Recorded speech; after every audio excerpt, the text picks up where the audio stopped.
Hello friends, welcome to our channel. ఈరోజు మనం చెప్పుకోబోతున్న topic చాలా ఇంపార్టెంట్ అండ్ ఇది మనకి ఎంతవరకు ఉపయోగపడుతుందంటే నేచర్ని సైంటిఫిక్గా అర్థం చేసుకోవడానికి ఇది మనకు చాలా ఉపయోగపడుతుంది. అదేంటంటే మనం కొన్ని చూస్తుంటాము.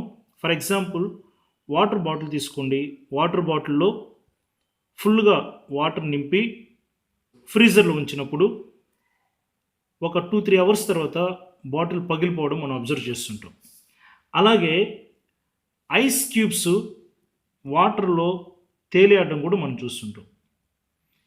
ఎప్పుడైనా ఇలాంటి డౌట్ మీకు వచ్చిందా? మరి ఐస్ పైనంతా తేలిపోయినప్పుడు మేబీ పాండ్స్లో కావచ్చు, లేదంటే లేక్స్లో కావచ్చు, ఓషన్స్లో కావచ్చు, ఎక్కడైనా కావచ్చు. మరి యానిమల్స్ కానీ, లేదంటే ప్లాంట్స్ కానీ, ఫిష్ కానీ under the water how they are surviving అన్న డౌట్ ఎప్పుడైనా వచ్చిందా? ఎందుకంటే కోల్డ్ కంట్రీస్లో టెంపరేచరు చాలా తక్కువ ఉంటుంది, వాటర్ ఫ్రీజ్ అయిపోయేంత టెంపరేచర్ ఉంటుంది. అలాంటి దగ్గర మరి వాటర్లో నివసించే ప్లాంట్స్ కావచ్చు, ఫిషెస్ కావచ్చు, లేదంటే ఇంకేదైనా యానిమల్స్ కావచ్చు, ఇవన్నీ ఎలాగ సర్వైవ్ అవుతున్నాయి అన్న డౌట్ ఎప్పుడైనా వచ్చిందా? వాటిలన్నిటికీ సమాధానమే ఈరోజు మన యొక్క ఈ వీడియో టాపిక్ ఏంటంటే anomalous expansion of the water. దీని తెలుగులో నీటి అసంగత వ్యాకోచం అంటారు. సో మనకేం తెలుసు అంటే ఏ లిక్విడ్స్నైనా కానీ మనం హీట్ చేస్తే వాటి యొక్క వాల్యూమ్ పెరుగుతుంది. అలాగే వాటిని కానీ కూల్ చేస్తే వాటి వాల్యూమ్ డిక్రీజ్ అవుతుంది. So upon heating liquids expands, upon cooling the volume of the liquids decreases. దాని అర్థం ఏంటంటే మనకు తెలుసు density is equal to mass by volume. Density is equal to mass by volume. So volume increase అయిందంటే density decrease అవుతుంది, volume decrease అయిందంటే density increase అవుతుంది. ఎందుకంటే ఒకదానికొకటి ఇన్వర్స్లీ ప్రపోర్షనల్గా ఉన్నాయి కాబట్టి. సో ఇప్పుడు మనకు జనరల్గా లిక్విడ్స్లో హీట్ చేసినప్పుడు వాటి యొక్క వాల్యూమ్ పెరుగుతుంది కాబట్టి డెన్సిటీ తగ్గుతుంది. కూల్ చేసినప్పుడు వాటి యొక్క వాల్యూమ్ తగ్గుతుంది కాబట్టి డెన్సిటీ పెరుగుతుంది. కాబట్టి ఎక్కువ టెంపరేచర్ దగ్గర ఉన్న లిక్విడ్స్ తేలుతాయి. వాటి యొక్క టెంపరేచర్ తగ్గించినప్పుడు అవి ఫ్రీజ్ అయ్యి మామూలుగా అయితే మునిగిపోవాలి. బట్ వాటర్ విషయంలో 4 degrees నుంచి టెంపరేచర్ని ఇంక్రీజ్ చేసుకుంటూ వెళ్తే దాని వాల్యూమ్ పెరుగుతుంది. ఇది యాజ్ యూజువల్ బిహేవియర్. కానీ 4 degrees నుంచి 0 degreesకి టెంపరేచర్ డిక్రీజ్ అయినప్పుడు వాల్యూమ్ డిక్రీజ్ అవ్వాలి, కానీ వాల్యూమ్ ఇంక్రీజ్ అయింది. దీని అర్థం 4 degrees దగ్గర వాటర్ యొక్క డెన్సిటీ కన్నా కానీ 0 degrees దగ్గర వాటర్ యొక్క డెన్సిటీ చాలా తక్కువ ఉంటుంది. కాబట్టి డెన్సిటీ 0 degrees దగ్గర తక్కువ కాబట్టి ఆ వాటరు పైన తేలిపోతుంది. 4 degrees దగ్గర ఉన్న వాటర్కి డెన్సిటీ ఎక్కువ కాబట్టి ఆ వాటర్ కింద ఉంటుంది. సో ఈ బిహేవియర్ని, ఈ పెక్యులియర్ బిహేవియర్ని anomalous expansion of the water అంటాం. అంటే 0 degrees నుంచి 4 degreesకి వెళ్ళినప్పుడు వాటర్ యొక్క వాల్యూమ్ డిక్రీజ్ అయింది. దాని అర్థం 4 degrees దగ్గర ఉన్న వాటర్ యొక్క డెన్సిటీ మ్యాక్సిమం ఉంటుంది. 3 degrees దగ్గర ఉన్న వాటర్ యొక్క డెన్సిటీ కొంచెం తక్కువ ఉంటుంది. 2 degrees దగ్గర ఉన్న వాటర్ యొక్క డెన్సిటీ ఇంకొంచెం తక్కువ ఉంటుంది. 1 degree దగ్గర ఉన్న వాటర్ యొక్క డెన్సిటీ ఇంకొంచెం దగ్గర ఉంటుంది. ఫైనల్గా 0 degrees దగ్గర ఉన్న వాటర్ యొక్క డెన్సిటీ వీటన్నిటికంటే తక్కువ ఉంటుంది. కాబట్టి 0 degrees దగ్గర ఉన్నది తేలిపోతుంది, 4 degrees దగ్గర ఉన్నది కింద ఉంటుంది. కాబట్టి అందువల్ల ఐస్ వాటర్లో తేలుతుంది. సో వాటర్ బాటిల్ నిండా వాటర్ నింపి ఫ్రీజర్లో ఉంచినప్పుడు కాసేపు తర్వాత చూస్తే వాటర్ బాటిల్ పగిలిపోతుంది. ఎందుకంటే కూల్ అయ్యేటప్పుడు వాటర్ యొక్క వాల్యూమ్ పెరుగుతుంది కాబట్టి, దాంట్లో ఇంకా స్పేస్ లేదు కాబట్టి అది పగిలిపోతుంది. అలాగే ఐస్ వాటర్లో ఎందుకు ఫ్లోట్ అవుతుందంటే ఐస్ యొక్క డెన్సిటీ వాటర్ యొక్క డెన్సిటీ కంటే తక్కువ కాబట్టి అది ఈజీగా దాని మీద తేలిపోతుంది. కాబట్టి పైనంత ఐస్ ఉంటుంది, కింద వాటర్ ఉంటుంది అనమాట. సో ఈ విధంగా ఉండడం వల్ల బెనిఫిట్స్ ఏంటంటే మనం ఒక లేక్లో చూసుకున్నప్పుడు, లేదంటే ఎక్కడైనా పాండ్స్లో చూసుకున్నప్పుడు 10 degrees దగ్గర ఉన్న వాటరు పైన ఉంటుంది, 9 డిగ్రీస్ దగ్గర ఉన్న వాటర్ కింద ఉంటుంది. అలాగా 4 డిగ్రీస్ దాకా ఉన్న వాటర్ కిందకి అట్లా వెళ్తూ ఉంటుంది. ఎందుకంటే 10 డిగ్రీస్ దగ్గర ఉన్న వాటర్ కంటే 4 డిగ్రీస్ దగ్గర ఉన్న వాటర్ యొక్క డెన్సిటీ ఎక్కువ కాబట్టి కింద ఉంటుంది. కానీ 4 డిగ్రీస్ కంటే ఇన్ కేస్ టెంపరేచర్ తక్కువైపోయినప్పుడు అప్పుడు 4 డిగ్రీస్ వాటరు కింద ఉంటుంది, 3 డిగ్రీస్ వాటర్ దాని పైకి వస్తుంది. అలాగే 2 డిగ్రీస్ వాటర్ దానికంటే పైకి వస్తుంది, 1 డిగ్రీ వాటర్ దానికంటే ఇంకా పైన వస్తుంది, 0 డిగ్రీస్ ఫ్రీజ్ అయింది ఇంకా పైన ఉంటుంది.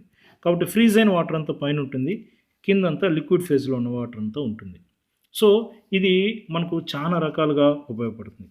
వాటి యొక్క అంటే అనామలస్ బిహేవియర్ ఆఫ్ వాటర్ వల్ల బెనిఫిట్స్ ఏందో కొన్ని మనం చూద్దాము.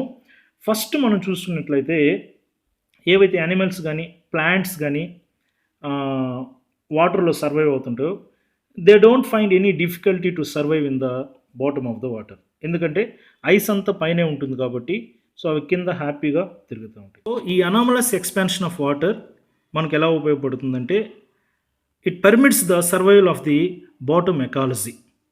ఇది అడుగును జీవించే నీటి అడుగున సముద్రం లోపల జీవించే ఆ యొక్క ఎకాలజీ ఏదైతే ఉందో వాటి యొక్క సర్వైవల్కి ఇది చాలా బాగా ఉపయోగపడుతుంది. ఒకవేళ ఫ్రీజ్ అయిన వాటర్ కాస్త కిందకి వెళ్ళిపోతూ ఉంటే కింద ఉన్న ఆ యొక్క ఏవైతే ఎకాలజీ ఉందో అవన్నీ చనిపోతాయి. అక్కడున్న ఫారెస్ట్ మీకు తెలుసో లేదో ల్యాండ్ మీద కన్నా కానీ ఓషన్స్లోనే ఎక్కువ ఫారెస్ట్ ఉంటుంది, ఎక్కువ ఆక్సిజన్ కూడా అక్కడే మనకు తయారవుతుంది. సో ఎప్పుడైతే ఫ్రీజ్ అయిన వాటర్ ఒకవేళ మామూలు బిహేవియర్ లాగా ఉండి అన్ని లిక్విడ్స్ లాగా ఉంటే ఫ్రీజ్ అయిన ఇటు కిందకి వెళ్ళిపోతుంది, అక్కడ అన్నీ చనిపోతాయి. సో ఎప్పుడైతే అక్కడ అంతా చనిపోయిందో అంటే ఎకో సిస్టమ్ దెబ్బతింటుంది కాబట్టి అది హ్యూమన్ లైఫ్ యొక్క సర్వైవల్కే చాలా ప్రాబ్లం అవుతుంది. అండ్ సెకండ్ పాయింట్ చూస్తే ఈ ఏదైతే ఫ్రీజ్ అయిన ఐస్ ఏదైతే ఉందో అది పైకి రావడం వల్ల సన్ రేస్ దాని మీద డైరెక్ట్గా పడతాయి, ఈజీగా ర్యాపిడ్గా కరిగిపోతూ ఉంటుంది. కాబట్టి it allowing the rapid thawing of the ice. So దీనివల్ల మనకేం జరుగుతుందంటే ఐసు వాటరు మిక్సింగ్ అవుతూ ఉండడం వల్ల ఆక్సిజన్ అనేది సర్క్యులేట్ అవుతుంది పైకి కిందకి. సో ఇది కొంచెం ఏవైతే లోపల జీవిస్తున్నాయో వాటికి ఆక్సిజన్ సప్లై కూడా ఒక రకంగా క్యారీ చేస్తున్నట్టు ఉంటుంది.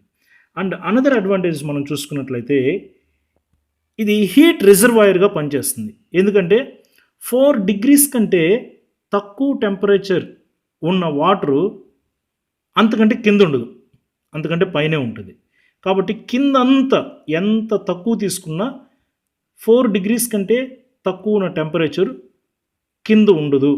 కాబట్టి ఆ కిందంతా 4 డిగ్రీస్ టెంపరేచర్ ఉంటుంది.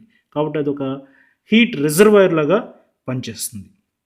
దీనివల్ల ఎంత అడ్వాంటేజ్ అంటే జనరల్గా ఎర్త్ మీద 3 డిగ్రీస్ టెంపరేచర్ వేరియేషన్ జరిగితే సముద్రంలో 1 డిగ్రీ వేరియేషన్ జరుగుతుంది. అంటే సీ టెంపరేచర్ అనేది it varies only 1/3 of the change in temperature of the earth. కాబట్టి 3 డిగ్రీస్ ల్యాండ్ మీద టెంపరేచర్ చేంజెస్ జరిగితే ఓషన్లో 1 డిగ్రీ మాత్రం జరుగుతుంది. కాబట్టి అది ఒక మంచి హీట్ రిజర్వాయర్ లాగా పనిచేస్తుంది.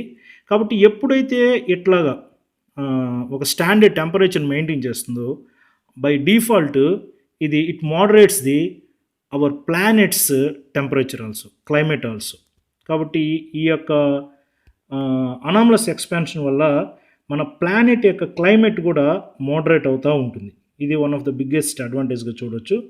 అండ్ ఇంకొక స్పెషల్ బిహేవియర్ ఉంటుంది దీనికి, కంప్రెసిబిలిటీ. మనం చెప్పుకున్నట్లు వాటర్కి కంప్రెసిబిలిటీ ఉంది కాబట్టి సో ఫ్రీజ్ అయిన వాటరు అక్కడే పైన తేలిపోతుంది. లేదనుకుంటే ఆ ఐస్ అంతా మెల్ట్ అయితే ఆ సీ లెవెల్ 40 మీటర్స్ ముందుకు జరుగుతుంది. దానివల్ల మనం 5% ల్యాండ్ కోల్పోవాల్సి వస్తుంది. కాబట్టి ఈ కంప్రెసిబిలిటీ ఆఫ్ వాటర్ వల్ల మనకు 40 మీటర్స్ సముద్రం వెనక్కి ఉంది. ఆ ల్యాండ్ రఫ్లీ 5% మనకు యాడ్ అవుతుంది. తర్వాత వాటర్కి మనం చూసినట్లు సర్ఫేస్ టెన్షన్ ఎక్కువ ఉంటుంది. అండ్ సెకండ్ వన్ ఏంటంటే అనామలస్ బిహేవియర్ ఉంటుంది. సో దీనివల్ల పైప్స్లో వాటర్ ఉందనుకోండి, ఫ్రీజ్ అయినప్పుడు వాల్యూమ్ పెరిగి పైప్స్ పగిలిపోతాయి. ఇదొక డిసడ్వాంటేజ్. వాటర్ ట్యాప్స్‌లో ఒకవేళ కూల్ కంట్రీస్, యూరోప్ కంట్రీస్ లేదంటే ఎక్కడైనా కూల్ కంట్రీస్‌కి మనం వెళ్ళినప్పుడు అక్కడ వాటర్ ఫ్రీజ్ అవుతుంది కాబట్టి ట్యాప్స్ ఈజీగా పగిలిపోతూ ఉంటాయి. ఫ్రీజ్ అయిన వాటర్ యొక్క వాల్యూమ్ పెరిగింది కాబట్టి. కానీ ఇదే ప్రొసీజర్ మౌంటైన్స్ దగ్గర కూడా జరుగుతుంది. హిల్స్ దగ్గర కూడా జరుగుతుంది. సో ఫ్రీజ్ అయిన ఈ వాటర్ వాల్యూమ్ పెరగడం వల్ల అది ఏవైతే మౌంటైన్స్ ఉన్నాయో, హిల్స్ ఉన్నాయో వాటిని కరిగిస్తుంది. కరిగించి ఆ వాటర్తో పాటు తీసుకొస్తుంది. అంటే ఆ వాటర్తో పాటు మౌంటైన్స్లో ఉన్న మినరల్స్ కూడా అనామలస్ బిహేవియర్, సర్ఫేస్ టెన్షన్ వల్ల అక్కడి నుంచి కొట్టుకొని వస్తాయి. అవే మనకు ఈరోజు అగ్రికల్చర్లో మంచి అంటే ఎరువుల్లాగా ఉపయోగపడతాయి. మినరల్స్ అనేటివి అంత పైనుంచి కిందకి కొండలు కరగడం వల్ల మనకు అదొక అడ్వాంటేజ్గా ఉంటుంది. అలాగే గల్ఫ్ కంట్రీస్ చూసుకున్నప్పుడు గల్ఫ్ కంట్రీస్లో హై టెంపరేచర్ ఉంటుంది, వెస్ట్రన్ కంట్రీస్లో కొంచెం తక్కువ టెంపరేచర్ ఉంటుంది. కాబట్టి ఈ అనామలస్ బిహేవియర్ వల్ల సముద్రంలోని వాటర్ అలా క్యారీ అవుతూ ఇక్కడి నుంచి హీట్ అక్కడికి ట్రాన్స్ఫర్ అవుతుంది, అక్కడున్న కూల్ టెంపరేచర్ ఇక్కడ క్యారీ అవుతుంది. సో ఇంతకుముందు చెప్పుకున్నట్లు క్లైమేట్ అంటే ప్లానెట్ యొక్క క్లైమేట్ని ఇది మోడరేట్ చేస్తూ ఉంటుంది. ఇంతకీ ఈ బిహేవియర్ దీనికి ఎందుకు వచ్చిందని మనం చూస్తే మేజర్ రీజన్ ఏంటంటే వీటి యొక్క స్ట్రక్చర్ మనకు తెలుసు. వాటర్ అంటే H2O. సో ఒక ఆక్సిజను, 2 హైడ్రోజన్లు ఉంటాయి.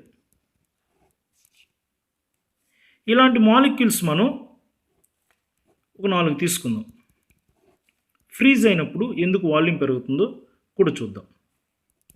ఇలాగ ఒక 4 వాటర్ మాలిక్యూల్స్ తీసుకుందాం. జనరల్గా ఇవన్నీ పక్కనే ఉంటాయి. హీట్ చేయడం వల్ల వాటి మధ్య డిస్టెన్స్ పెరుగుతుంది, వాల్యూమ్ పెరిగిపోతుంది. బట్ 4 డిగ్రీస్ నుంచి 0 డిగ్రీస్కి మనం టెంపరేచర్ డిక్రీజ్ చేసినప్పుడు ఇవన్నీ ఒకదాని దగ్గరకు వస్తాయి 4 డిగ్రీస్ వరకు. 4 డిగ్రీస్ తర్వాత ఏమవుతుందంటే ఈ హైడ్రోజన్కి ఆక్సిజన్కి మధ్య బాండ్ ఫార్మేషన్ మొదలవుతుంది. మామూలుగా హైడ్రోజన్కి ఆక్సిజన్కి మధ్య ఉన్న బాండు కోవలెంట్ బాండు. ఇప్పుడు కొత్తగా ఫామ్ అయిన ఈ బాండ్ ఏంటంటే హైడ్రోజన్ బాండ్. సో ఈ బాండ్స్ ఫామ్ అవుతాయి. అట్లాగే ఈ ఆక్సిజన్కి ఈ హైడ్రోజన్కి మధ్య బాండ్ ఫామ్ అవుతుంది. అట్లాగే ఇంకోటి తీసుకున్నప్పుడు ఇక్కడ ఈ హైడ్రోజన్కి ఆక్సిజన్కి మధ్య బాండ్ ఫామ్ అవుతుంది. సో జనరల్గా ఏమవుతుందంటే ఆక్సిజన్ తీసుకుంటే 2 హైడ్రోజన్స్ ఉంటాయి, ఇంకొక ఆక్సిజన్ తీసుకుంటే 2 హైడ్రోజన్స్ ఉంటాయి. ఇలాగా దగ్గరగా ఉంటాయి ఇన్ జనరల్. బట్ 4 డిగ్రీస్ కంటే ఎప్పుడైతే మనం తక్కువ అయిపోయామో అది క్రిస్టల్ స్ట్రక్చర్లోకి మారుతుంది. కాబట్టి సో ఒక స్ట్రక్చర్ ఫామ్ అవడం కోసం హైడ్రోజన్కి ఆక్సిజన్కి మధ్య కూడా ఒక న్యూ బాండ్ ఫామ్ అవుతుంది. అది హైడ్రోజన్ బాంబు. దానివల్ల డిస్టెన్స్ పెరుగుతుంది. సో మనం ఈ యొక్క ఫిగర్లో చూసినప్పుడు ఐస్ కన్నా కానీ వాటర్లో దాని యొక్క వాల్యూమ్ తక్కువ ఉన్నట్టు చూడవచ్చు, మాలిక్యూల్స్ ఒకదానికొకటి దగ్గరగా ఉన్నట్టు చూడవచ్చు. సో ఈ బిహేవియర్ వల్లనే మనకు డెన్సిటీ ఆఫ్ వాటర్ అన్నది 4 డిగ్రీస్ దగ్గర మ్యాక్సిమం ఉంటుంది. కాబట్టి అవి కింద ఉంటాయి. సో లిక్విడ్ ఫేజ్లో ఉన్న వాటర్ కన్నా కానీ సాలిడ్ ఫేజ్లో ఉన్న వాటర్కి హై వాల్యూమ్ వస్తుంది. ఎందుకంటే ఈ బాండ్స్ ఏవైతే ఫామ్ అవుతున్నాయో అవి హైడ్రోజన్కి ఆక్సిజన్కి మధ్య స్టిక్స్ లాగా ఫ్రేమ్ అవుతున్నాయి. అదే జనరల్గా చూసినప్పుడు ఆ లిక్విడ్ ఫేజ్లో ఆ బాండ్స్ ఉండవు కాబట్టి హైడ్రోజన్ ఆక్సిజన్ పక్కనే ఉంటుంది, స్పేస్ తగ్గుతుంది. క్రిస్టల్ స్ట్రక్చర్లోకి వచ్చేసరికి ఈ బాండ్స్ ఫామ్ అవుతాయి. ఆ బాండ్ యొక్క లెంత్ కొంచెం ఎక్కువ ఉండడం వల్ల మనకు వాల్యూమ్ అనేది ఇంక్రీజ్ అవుతుంది. సో సాలిడ్ ఫేజ్లో ఐస్ యొక్క వాల్యూమ్ ఎక్కువ అవుతుంది. సో ఇలాంటి ఇంట్రెస్టింగ్ టాపిక్స్ మనం ఇంకా చాలా చేద్దాం. కాబట్టి మీరు కామెంట్ సెక్షన్లో మీకు ఏవైతే డౌట్స్ ఉన్నాయో అవన్నీ కానీ షేర్ చేస్తే వాటి మీద కూడా వీడియోస్ చేయడానికి ట్రై చేస్తాము. అలాంటి వీడియోస్ చేయడం వల్ల మనం నేచర్ని సైంటిఫిక్గా అండర్స్టాండ్ చేసుకోవడానికి సొసైటీలో ఒక సైంటిఫిక్ పాత్ని క్రియేట్ చేసిన వాళ్ళం అవుతాం. కాబట్టి కామెంట్ సెక్షన్లో ఇలాంటి డౌట్స్ ఏమైనా ఉంటే మీరంతా కామెంట్ సెక్షన్లో ఇవ్వండి, చూద్దాము. కాబట్టి వాటర్కి ఉన్న చాలా అడ్వాంటేజెస్ ఉన్నాయి. వాటిలన్నిటితో పాటు ఈ అనామలస్ ఎక్స్పాన్షన్ అనేది it is essential for life on the earth అన్న విషయం మనకు క్లియర్గా అర్థమైంది. కాబట్టి say thanks to water for it's peculiar behaviour, that is anomalous expansion of water. Thank you.